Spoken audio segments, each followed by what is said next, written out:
We're on. What's happening? Episode 14. How are we, Jack? What coffee have you got? I have got an espresso. Look at that foam on top. That's so good. Jeez. Um, Malazio, I think you say. It's, Yeah. it's one of my favourites at the minute.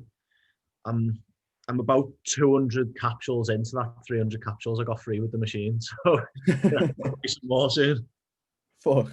Yeah, I've only had it like 2 months, if that. Yeah, I'm slacking on coffee at the minute. I'm just back onto the fucking machine ones. We've been terribly prepared. We've literally been trying to start this podcast for about 20 minutes. And we've only just started now because we were fucking about doing loads of stuff. But here we are. We've got a Q&A episode for you. Jack's members site, or soon to be member site, has produced some questions. Yes. So I've got I've got a member site coming today. Graphics have just finished it for me. So I'm really excited to see what that looks like. That's where all current clients, ex-clients can all go, log in, access all of the video stuff that we do, all the stuff that we don't put on social media, um, all the stuff that was used just for clients and just to help them get better results will all be there. At the moment, we're using a private Facebook page to do pretty much the same thing. We do lives every week. We do questions and I get everyone to set goals on Monday morning, whether you're still working with me or not. This Monday I forgot. So instead, I changed it up a little bit and got everyone to comment one thing that they want to learn more about this week, or one thing if they learn more about it, they think they do better. And got some really good ones back.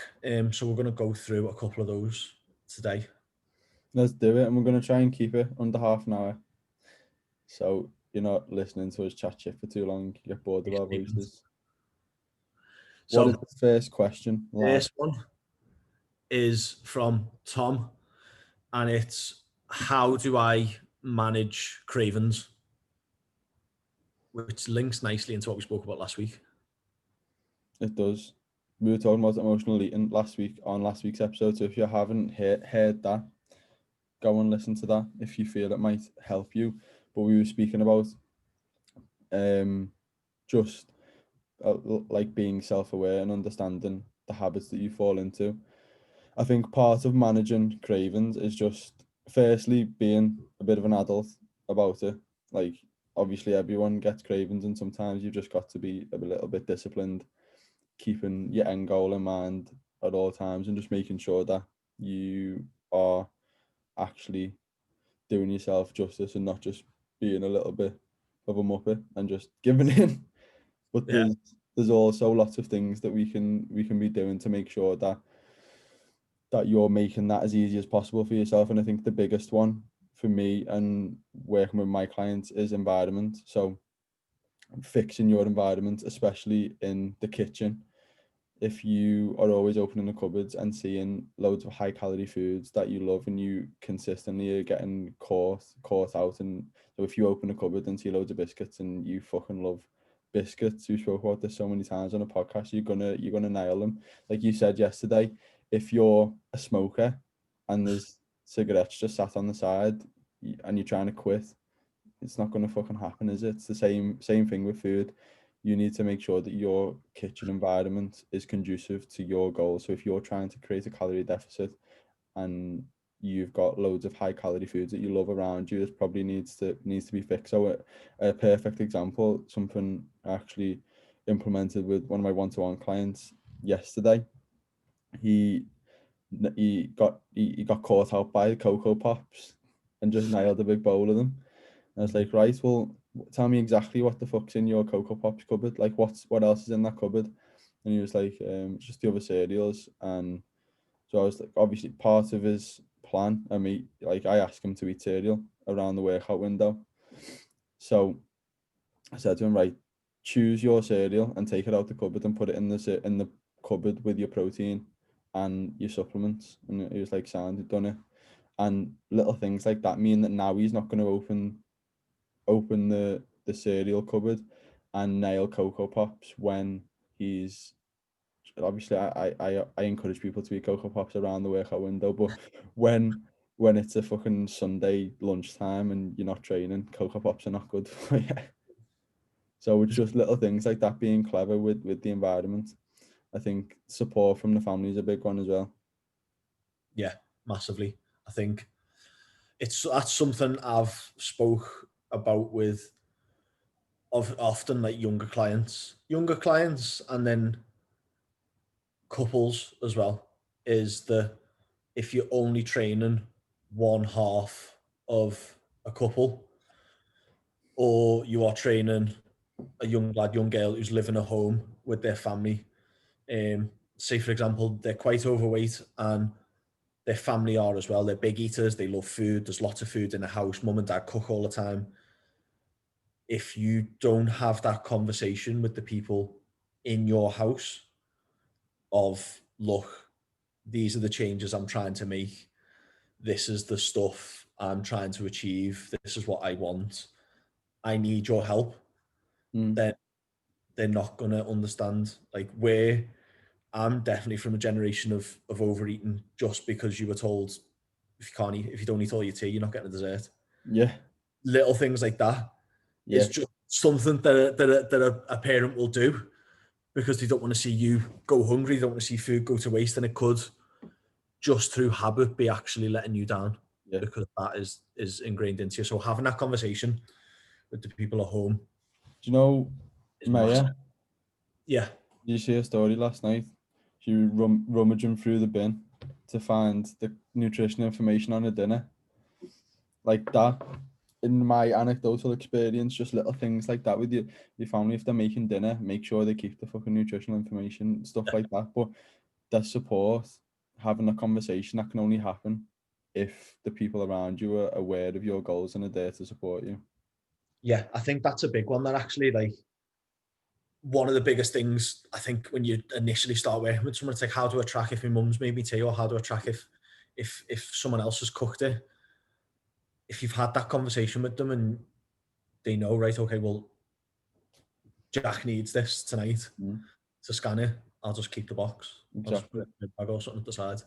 We've gone Um, off on a tangent there again, but bringing it back to cravings is back like, to and things. the support from family can help with cravings as well. Because if you're trying to eat really healthily and you're trying to make changes to your diet, but then you might be eating what, like fucking a nice healthy meal, and then your whole family's eating a Domino's in front of your face and having sticky toffee pudding and just laughing at you. It's like, although you might be able to resist for a few weeks, it's not a good headspace to be in. No, it's not, especially if you're deep into it. If you're like 7, 8 weeks into like a calorie deficit, and It's it's nasty. starting to get a bit emotional Yeah. because you're working really hard, you're really tired. You've got fucking Boris coming out with some mad new rules that have got you stressed out. You're sitting down to eat a fucking 400 calorie tea, and your partner's got a 200, 2,500 calorie Domino's stuffed crust next to you. It's You're having a slice of that pizza. It's as simple as that. Like, Yeah. um, Or the whole half of that pizza. yeah, that's your pizza.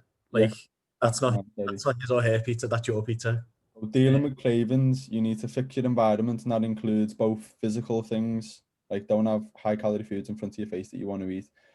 Get the support from your family as well. yeah, one for like female specific cravings. Around time of the month, two things that I think work really well. Just tongue twister. One, I got from James Smith a long, long time ago, and I've used ever since, and it worked really well. Is just adding 3 pieces of extra fruit in a day. Um, if you save those 3 pieces of fruit, I'd never get anyone to track them. Just get whatever you're going to eat for the day. Just add 3 extra pieces of fruit to the day. When you get that craving, eat a piece of fruit. When you get a craving again, if it's still there in half an hour, eat another piece. By the time you get to that third piece, you're probably not going to want anything sweet.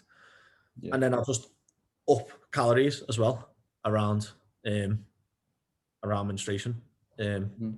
by about 200. And them two things combined is definitely going to help manage the cravings. It's also important to remember that like fat loss isn't weight loss. Fat loss, scales getting lower, measurements coming down when you are on your periods isn't really that realistically achievable. Mm. Um, So if you can maintain weight during that period, not gain weight, or not gain a massive amount of weight, because chances are you probably will go up a little bit in weight, you've done well, because your body's not really in a good position to Definitely. That's lose weight. that's a win. Yeah, that's a win in my eyes. So yeah, that's number one question out the way, I think. I think we've got more. I think it would be irresponsible if we were to move on and not talk about the element of hunger and how that can impact it. So obviously, if you're structuring your food a little bit shit and you're hungry all the time, you're going to be more likely to get more cravings and go off and nail the biscuits. So very quickly, because again, we're trying not to ramble on. If you want to manage hunger, increase your fiber intake, increase your protein intake, and try to get a source of healthy fat into each main meal. So healthy fats are going to slow gastric emptying, which will slow digestion, make you feel a little bit fuller. So that could just simply be if you're maybe make it just something dead simple. If you on your normal on a meal, just add a bit of olive oil to it. Obviously track it.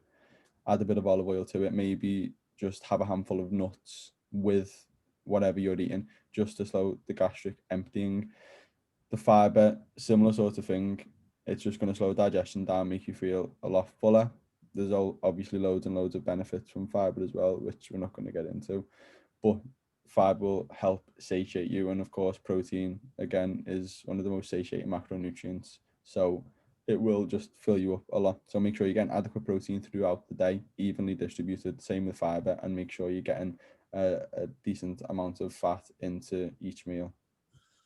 Reduce your snacking as well. I think a lot of people who have cravings are people who don't have meal structure and do pick and Yeah. snack a lot through the day, and you're not getting that level of satiation. You're not getting that level of fullness, that feeling satisfied with snacking. Mm. It doesn't hit that sweet spot. Yeah. It doesn't give you that feeling of I've had something actual proper to eat there. Mm. 20 minutes, half an hour later, You're crave hungry. again. So structuring Yeah. not just the content of your meals, but actual meals into your day as well. Yeah. Definitely. Next question. Next question. This is you, because I don't do cardio, even though I've got resting heart rate of 44 at me. What? What is the best way to increase cardiovascular health? Because the stairs in work are a killer. Take the stairs every day. Yeah. There's low. This is such a humongous topic. We were considering just doing one episode on this because it is so big. There's 3 avenues really, which I think are important: nutrition, training, and sleep. So I'm not even going to talk about sleep because we've done a whole webinar on sleep, which you can find on Jack's YouTube. Is it on your YouTube? It's up on my So YouTube. where can people find that if they want to listen to that? Just search Silverjacks on YouTube, or go to our website, which is the moment silverjackspt.co.uk, and it's in the webinar section there. Perfect. So yeah, we spoke about sleep, how that impacts body composition and health. So go and listen to that. We didn't speak about nutrition or anything in that. So we'll speak about that now in terms of cardiovascular health. Nutrition is probably, people, when you think cardiovascular health, you probably just think, oh, to go and do cardio, which is obviously important. Do your cardio, that's going to improve your aerobic system. It's going to improve your cardiovascular health in terms of like capillarization, in terms of actual adaptations to your cardiovascular system, which mean they'll be able to handle more stress, all of that stuff. So I think that I'm not even going to talk about that because that's just self-explanatory. Do cardio. Yeah. Like that will help. Be as active as you can through the day. Take the stairs when you can. Stand up when you can. Like if you're on the bus, stand up. Like all those little things will add up. The more active you are, the better your cardiovascular health will be. In terms of nutrition, in fact, I was just said we're not going to dive into fiber. Fiber is probably massively underrated when it comes to cardiovascular health. So fiber, for anyone who doesn't know, feeds the bacteria in your gut, which is essential for everything. We basically feed bacteria in our gut, which then help us with, they produce byproducts when they eat the fiber, which help our bodies do processes effectively. So, Nice. so That was a when me level explanation. so when you eat fiber, you will feed bacteria, which basically then will produce these things called short chain fatty acids, which will quite simply immediately lower cholesterol. So everyone knows cholesterol is bad, it causes heart attacks and all that shit. Cholesterol can be bad if you in certain circumstances, but if we can have a healthy gut microbiome or have healthy gut bacteria, our cholesterol will come down and we'll have healthy cholesterol more so than we'll have the unhealthy version of cholesterol. So you are pretty much, if you have a high fiber diet, it's massively correlated to reduced likelihood of cardiovascular disease. So fiber, nail your fiber. And the recommendation for the general population is 30 grams a day, which is really quite high, very difficult to hit. But what? Yeah, so RDA is 30 grams a day. If you're listening to this now and then you go and look at how much fiber you've probably consumed over the past 5 or 6 days, Yeah, it's probably going to be around the 5 to 15 gram a day mark, because that's where I find most people are, probably at the lower end of that. If you then think, right, okay, shit, well, the RDA is 30, I'm going to have 30 grams of fiber tomorrow, you will die. have a lot of spare time because you're going to be on the toilet a lot. Like, Yeah. It's it not doesn't. something that you can just increase boom like that. Like you will struggle, your digestive system will struggle. So it needs to be something that you need to increase over time. High fiber foods, in case anyone doesn't know, vegetables are probably the easiest one to just increase. All bran is my favorite. Like you can just have a decent bowl of 100 grams of all bran's got like 25 grams of fiber. Popcorn is good. Yeah, Popcorn's high fiber, yeah. If you get the salted popcorn as well, less calories. So that's a good one. nice, It's like a snack and getting your fiber in. nice. Because it's a little bit of an out of the box kind of, when you think of fiber, you don't really think of popcorn. No, Uh, definitely. it's just popped corn kernels, isn't it? So Yeah, they're really always. fiber. Um, But yeah, things like eat more fruit, eat more vegetables, all bran, oats, like the carbs that you'd consider to be good, like sweet potatoes and shit like that. Probably not things like fucking Cocoa Pops and bagels and a bit shit for fiber. So carbs that you'd say are good are probably high in fiber. So try to include more of those into your daily calorie allowance if you want to improve your cardiovascular health. Healthy fats and a fat or a fat supplement, a fish oil supplement. I was literally Um, about to say that. yeah, This is what I was about to say when I just, said, sorry. I was saying you've just mentioned about cholesterol, and everyone thinks, oh, well, I need my cholesterol to be really low, or like high cholesterol is bad. But then no one really talks about the difference between good and bad cholesterol. And a lot of people, what the biggest thing for me is that people don't understand that if you have the role of the good cholesterol, so HDL, is to remove the bad cholesterol Mm, from your arteries, from your bloodstream, from where it builds up. mm. So if you eat more good cholesterol, you will actually get rid of the bad cholesterol in your body. It's crazy when I hear people say, "Oh, you don't eat too many eggs. There's too much cholesterol." It's like that's like saying, "Don't drink water. There's too much oxygen in it." It's like, what? Doesn't fucking make any sense. I think what people don't understand as well is you can have really high levels of cholesterol by smacking your head on the wall. Like your cholesterol will just go through the roof immediately. It's a stress response. And it only actually impacts your cardiovascular health if you're in a stressed state. So if you have inflammation, it's like fucking buzzword. If anyone doesn't know what inflammation is, it's just what your body does when it's stressed out. If you've got high cholesterol and high inflammation, that's when it can be bad. You can have high cholesterol and be really relaxed and not in a stress state at all, and it's completely fine, has no impact whatsoever. So making sure that that's probably something else that you should consider to improve cardiovascular health. Relax, chill the fuck out. Yeah. that's been the biggest one for me. I don't do any specific cardio. I don't really look at me resting heart rate all that much. I will look at it when I start to feel fatigued or when I'm trying to like pinpoint needing like a deload or rest or anything like that. That's when I'll go and look at my resting heart rate and see what's changed there. Well, so I looked the other day and my resting heart rate that week, the lowest was 44. I don't do direct cardio, but I've chilled the fuck out. Like, I'm a lot more in control of the stuff around me. And it has a big impact if you're not stressed all the time and you put the right supplements and the right nutrition into your body. It has a big impact. So ashwagandha, I tell everyone to take. Ashwagandha is fucking boss, isn't it? It's out there. Yeah. Evening primrose oil and omega-3. If you have no fatty foods in your diet, if you hate fish and you hate nuts and you were to just put, and like I would not recommend anyone doing this, but if you weren't going to eat any sources of fat through your diet, but you just used omega-3 and even primrose oil, you would be a lot healthier from just doing that. Obviously not the ideal situation. I'm not recommending you go and do that. But don't do that, anyone. Those alone, even without the healthy sources of fat through nutrition, would have a big impact on your health. Yeah, definitely. But yeah, what we're telling people to eat healthy fats, but what do they actually do, lad? What would eating healthy fats do for your cardiovascular health? Loads. So firstly, Loads, obviously, lad. Loads, lad. What do you mean? Loads.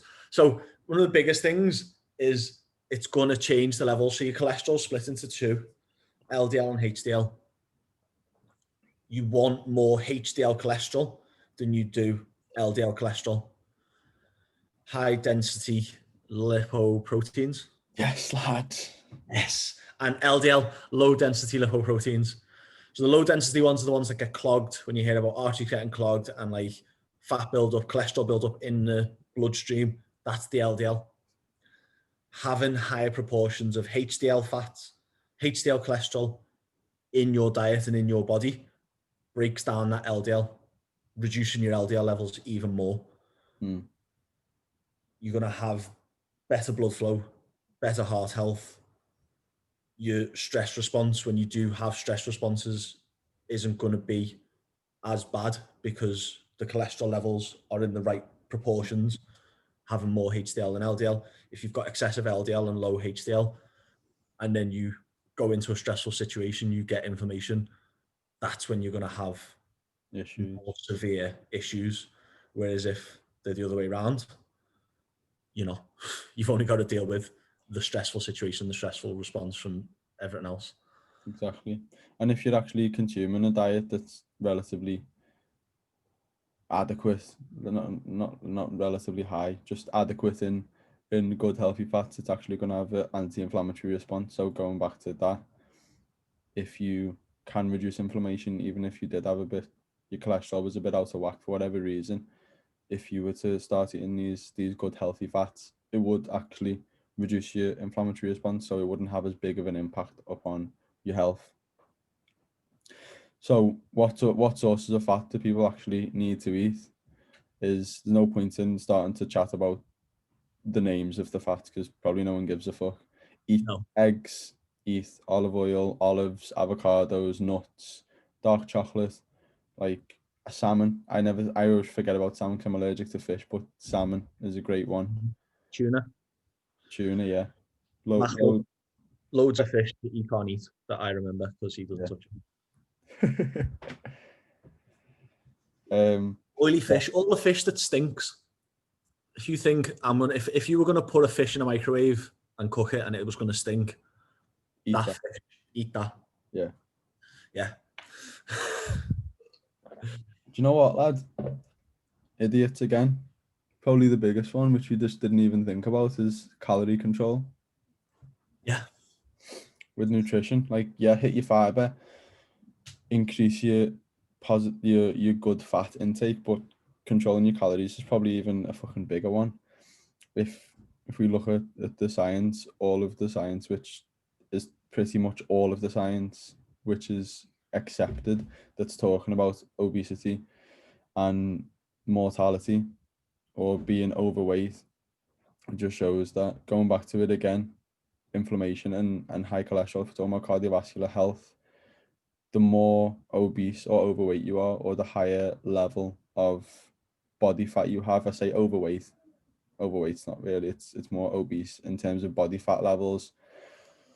If that's high, your cholesterol is most likely going to be higher, and your inflammation is also definitely going to be higher, because that's just a byproduct of when your fat cells are too fucking full of fat, you produce lots of inflammatory markers, or your inflammatory markers go up, sorry. And so inflammation goes up, cholesterol goes up, you get a heart attack and you die. So control your calories is the biggest one in terms On of that one nutrition. as well, though, in the most simplest way to get it across to people, that if your heart is having to work hard because of how much you weigh now. If you are overweight, to no matter what, no matter to what extent you are overweight, that's excess weight that your body's having to move around. That's excess weight that your heart is having to work to move, to feed, to supply oxygen to supply blood to. If you lose weight and you get into a healthier weight range, there's less of you, so there's less work for your heart. Mm. You're not going to feel as tired simply because there is less of you. If I were to get you to run 5k as you are, With a 4-5 stone backpack on, be fucked. done in it, and that's all the body fat is, except there's more going on because the body fat needs blood supply and oxygen to it as well, not just a dead Yeah. weight. But it's also then producing all these horrible, toxic, inflammatory responses, which are just Yeah. fucking you up. So yeah, we've done it all backwards today. Control your calories, but that ties in to hit your fiber will help you control your calories, and then just incorporate some nice fats in there. Yeah. Um, Do some just cardio. yeah, do some cardio, control your weight, eat good fiber, eat some good food. You're flying. So this one, I like this one. I'm actually going to do a live in my Facebook group tonight on this one because it's one I get asked all the time. And it's probably the same for you. Is how do I effectively increase weights for strength work, and how long do I stay on a weight before moving on? How do you know it's time to move on to a heavier weight? It's a great question. Should we Really bang well. it out? Yeah. Because we said half an hour. I think it's like nearly that now. Yeah, we'll smash this one out. This is a relatively easy one to answer, isn't it? Yeah, go on. You go. You go. So we set rep ranges and we set number of sets, and that's how we gauge for ourselves and our clients how and when to up weight. The way I explain it to my clients and the way I gauge it with me is if I've set a rep range of 10 to 15, let's say, and I can. So the first thing we need to know before we even consider rep ranges is what are we looking for when you're lifting weight? If it's to grow muscle and to get stronger, we need to be able to lift that weight with perfect form. We need to be able to control that weight throughout the whole movement. And we need to be comfortable with the exercise that we're doing and be able to perform the exercise correctly. Then we can think about weight. If you can't do any of those three, then forget about the weight. It's irrelevant. If you don't know how to squat properly, it hurts when you squat and you're shaking like a shitting dog as you lower yourself down into a squat. There's no point you trying to increase the weight at all. You need to tick them 3 boxes first and then consider the weight. So for example, let's say we've ticked those 3 boxes. We're looking at the weight. Rep range 10 to 12. So me and Isaac will go in. Right, pick a weight. I can do comfortably 10 reps on that weight. When I get to number 12, I'm struggling. I've maybe got one more in the tank. I get to rep number 13 and I'm done. that was it. I've got none left in the tank, or I could maybe get one more rep out if someone was to help me up with it. I've surpassed that rep range. So I've done 13, nearly 14. So I know now, right, okay, I use 40 kilos on that and I got 13. The rep range is 10 to 12, right? Okay, next time I come to doing that exercise, I'm either going to increase the weight or increase the reps, but not both. Yeah. Unless you're having a really Impossible to good do day. both. You have to be a fucking absolute newbie for that to occur. Yeah. So, and then don't just fly the weights up, like creep it up. And everyone gets sucked into Plays the time. throwing another 20 on because I got 12 reps on that last week. Like, if you put a little 1.25 biscuit on extra next week and do the same amount of reps as you did this week, you're stronger. You've acquired more volume. You've Yeah. overloaded the muscle. You've The won that numbers, session. the numbers are irrelevant. And I think that's one of the biggest things is knowing when to, is forget about the numbers, essentially. Don't forget about them because you need them to track them, but don't get sucked into them. Like, doesn't matter how much you can lift because you're not a power lifter. Mm. It's irrelevant. People It's forget that when you're training for hypertrophy, all you're doing is challenging the muscle. It's very different to powerlifting. Like powerlifting, you're moving away from A to B, whereas in bodybuilding or hypertrophy training, you're literally just trying to make a muscle get as close towards failure as you can.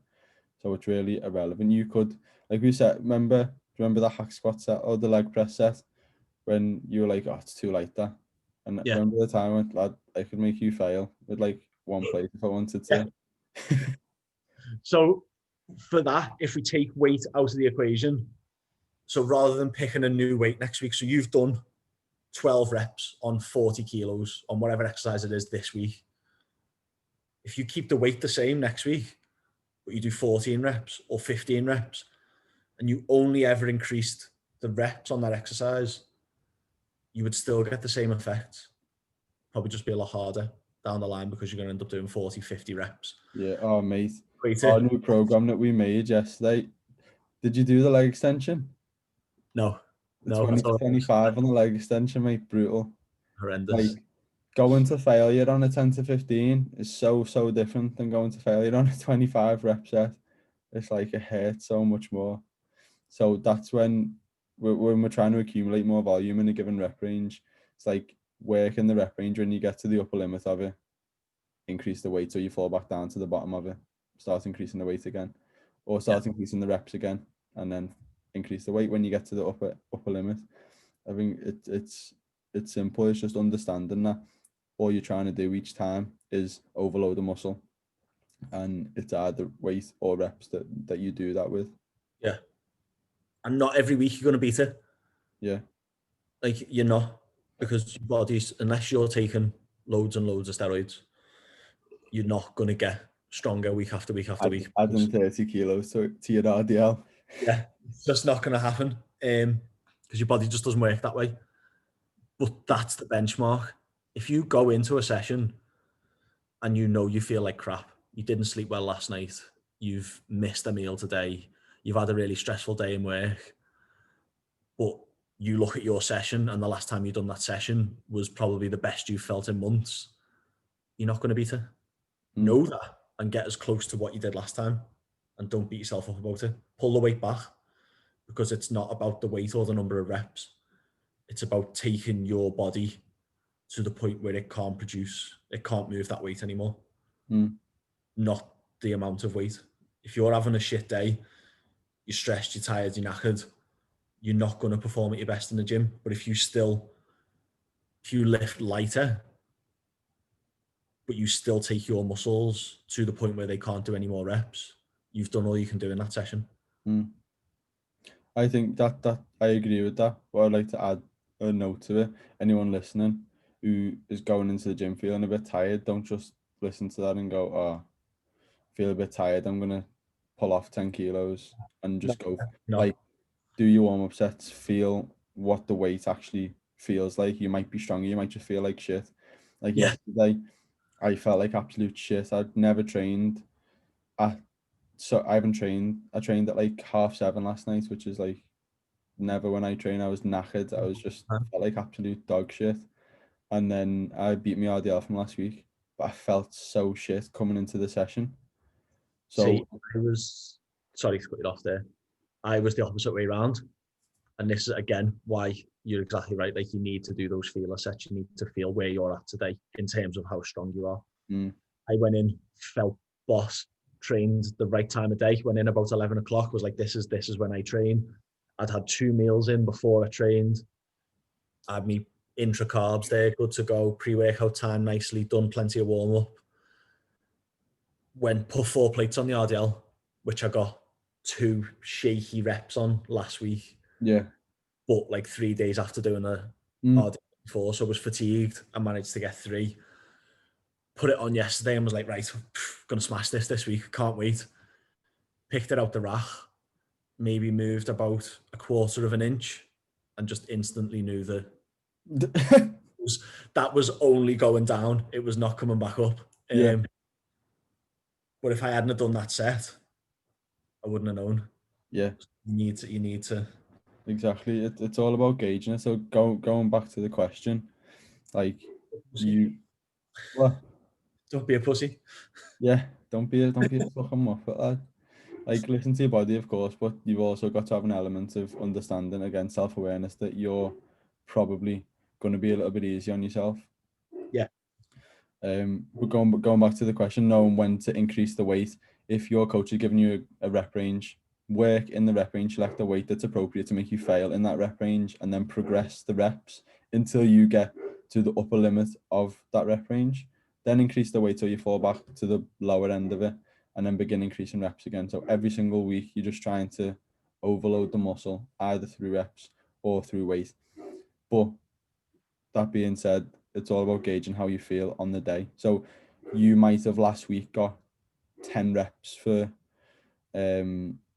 on 100 kilos, let's say, on a given exercise, and you're like, yes, and I'll go 100 kilos again this week. I'll try and get 12 or 13.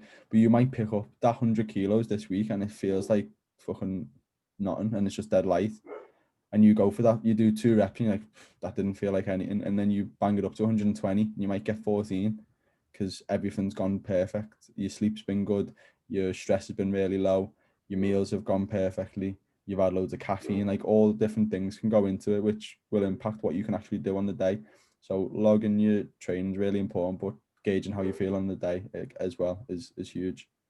One of the biggest things as well, I don't think I've really mentioned, but I think I kind of touched on before, but don't sacrifice your form and your technique for more weight or more reps. Yeah. It's defeating the object. Screaming and wriggling about and trying to throw the weight up just to get an extra digit on them numbers. Yeah. It's not the goal. The numbers and the weight aren't important. I've said this. We've both said this about 5 times now. It's not important. You're trying to create damage within that muscle. That's a specific muscle at each specific point in the workout. If I'm doing a chest press and I'm pressing it up and the only thing that's moving is my humerus or coming closer and closer to the midline of my chest, I'm working my chest muscles. If I'm wiggling my bum about and I'm creating momentum by like throwing my chest up, half my body is getting involved to move that weight. And so it's not a true picture of how strong your muscle is. Or a true picture of the challenge that's being applied to that muscle. Yeah, a true picture of where you're actually at in terms of that specific muscle, because so if you're getting a given weight and then you're, say you got 10 reps last week and then you get to 10 this week and then the last rep's like and you just fucking flick it up, you still got 10, you didn't get 11.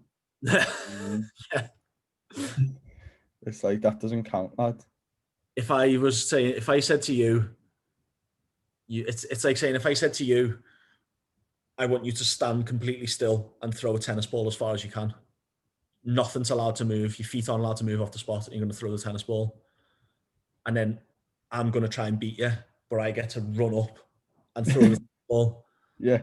That's what you've done, isn't it? You can't compare the two. Yeah. Like, you've got no idea. because there's so many more things in play. Definitely. Next one. We're going to do another one. What time are we on? Like, Let's do it. half So an hour, my ass. it was never going to fucking happen, was it? So, how to know how many calories you burn a day, roughly. And then, yeah. So how do you know how many calories you burn a day, roughly? This person is using an Apple Watch. If you're using an Apple Watch or at all. a Fitbit or anything, you're counting the calories on the cardio machine that you're using, anything like that, just fucking ignore it. Yeah. If I mean, you it's going to give you a rough guide, but it's like, it's not going to be the actual number. So if your Apple Watch is telling you 2000 and you're eating 2000, but you're putting weight on every day, or you're losing weight every day and you're trying to, it's like, it's not, yeah, not correct, is it? Couple of things. If you wanted a true, like if you wanted to fully understand how many calories you burn in a day, you would need lots of expensive scientific equipment and some people a lot more qualified than me to take a lot of readings off you throughout the day to find out exactly how many calories you burn. Direct calorimetry. You'd have to sit in a room for 24 hours and not move in a big airtight room where they measure the temperature. So many things factor into And how that would only work out your BMR. Like, that wouldn't even work out how many calories you actually burn. That would just be how many you're burning, like, just by being alive. And then you've got all your activity on top of that. And it changes day to day, because some days you might hit 8,000 steps, some days you might hit 10, some days you might train a bit harder, sometimes you might have an arm session, some days you might walk the dog an extra block or something. You know what I mean? some days you might eat food that takes longer to digest, and so you might have more fiber in it. you might have more fiber and you'll burn more calories then through that. It's an unknown, basically. It's not an unknown. People think it's a set thing that you, how many calories you burn every day. It's a moving target. So like, my calories yesterday were 3,000 because I'm training legs and I burn more calories when I'm training legs. The day before, it was an upper body session, it was 2,850, because it's going to be less calories and we just know that. And then rest day today, I'm not training, so I'm going to be burning less calories again. It's always a moving thing. So the calorie goal that you set yourself needs to be adaptable to whatever it is that you're doing in that day. But what would be a starting point for someone to work out their calories, Jack? Is what we do. What we do with the client is, depending on their goal, if you're looking for maintenance calories, you need to be able to, over 1 to 2 weeks, eat a consistent amount of calories and not gain or lose any weight. So the simplest way to do that is pick a number of calories. First, how would someone land on those calories though? If obviously, if you get a coach, we'll work it out for you. If you don't have a coach, you can find it online. Dead easy. Just type in calorie calculator. You'll work it out in 5 minutes. Piece of paper. For me, I like keeping it really simple, and because it is guesswork. You are picking the person, but they will get you in the ballpark. And because it without using a lot of like sophisticated equipment, you're never going to get it bang on. So for me, I don't massively stress over getting the numbers perfectly right straight from the get-go. If they're wrong, they're wrong, and we'll just adjust them. Yeah. If you're looking for maintenance calories, where you're not going to gain weight or lose weight, times your body weight by about 14 to 15 in pounds. So if you weigh 200 pounds, times that by 14 or 15, depending on how active you are, or how sedentary you are. That will get you in the ballpark. So that'll give you a number. So let's say that gives you weigh yourself, you times it by 15, and it gives you 2,200 calories. Eat 2,200 calories consistently for 1 to 2 weeks. If your weight goes up in those 2 weeks, then you're eating too many calories and you need to lower it. If your weight goes down in those 1 to 2 weeks, you need to up your calories. Don't have massive jumps. 200 calories, pull 200 calories a day off that total. So you're only going to eat 2,000 calories. Yeah. Do that for another week. Right, my weight hasn't changed this week. Bang, there you go. There's your maintenance. Establish your maintenance first, and then decide what you want to do following that. And then if you're looking for fat loss, just reduce the numbers that you times your body weight by. 10 to 12 will get you in a ballpark area again. And then gaining weight, you don't really need as many calories for 90% of people. So 16, 17, maybe a little bit if things aren't happening. I think what's a good approach when you're trying to gain weight is do exactly what you just said there. Establish what your maintenance is, and then depending upon how aggressively you want to gain muscle, whether you want it to be rapido at the expense of a bit of fat gain, bang it up to maybe 500 more, 400 or 500 more, maybe even 600, depending upon a load of other factors. If you want to stay nice and lean while you're doing it, put it up by 200, 250, 300, something like that. And then just consistently stick with that. And then it's about managing, like adjusting your calories from there is the most important bit. So if you're trying to gain weight, but your weight's going down or it's staying the same and you're 3-4 weeks in, right, it's fucking time to up it a little bit. If you're trying to drop weight and it's either going down too fast or it's actually going up or not moving down at all, then you need to adjust it accordingly. Definitely. I think what's important for people to understand as well is that like you adjust your calories on a daily basis depending on what you're doing for the day. I think people need to be aware that you're very aware of your nutritional requirements day to day and where your calories need to be. For 90% of people and for most people who will listen to this podcast, just stick with one number. Just keep it simple.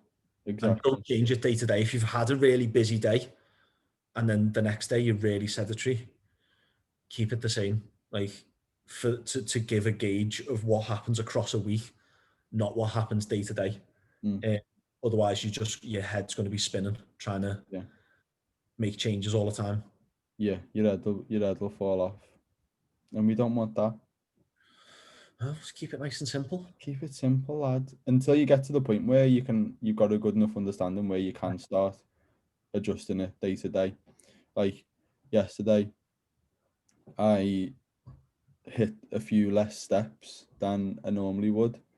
So I adjusted my calories because I have an understanding of exactly how my body, the requirements that it needs for a certain amount of steps, because I've been looking at how over the last 2 years, how my steps affect my weight in the morning when I hit it. So I know what's going to happen. So I know how to adjust it accordingly. Whereas if you're just completely new to the shit, just pick a number, nail it. Yeah. And with consistency though, don't be nailing a square of dark chocolate, a square of chocolate, and having a few chips off your bird's plate, and then at the end of the week going, oh, my weight went up, I need to drop my calories. When in fact, instead of actually hitting your 2,000, you've averaged across the week 2,200 because you've been cheating yourself. It needs to be consistent. You need to. You need data that you know is real and reliable. Yeah. You're pissing in the wind. Don't kid yourself, lad. Simple as that. Yeah. If you're gonna stick to 2,000 calories every day, then it needs to be 2,000 calories, and you need to know for certain it's 2,000 calories. Yeah. Well, we say for certain. You need to know as accurately as possible that it's 2,000 calories, because there's always like 20% error either side on food labels. So good luck with that. Heavy when you think about it, isn't it? It's a lot. It's like lot. That's a lot. Like you could think that you're eating 2,000 and you're actually eating 60. What is that, 1,600? Fucking hell, yeah. Yeah. Jeez. Yeah. So you've just got to hope that half the food that you eat is under 20% and the other half is over 20%, and then it evens itself out. Maybe that's why eating the same foods every single day is so good for your body. Yeah. No, it's not. I was joking. I encourage eating chicken, broccoli, and rice every single day.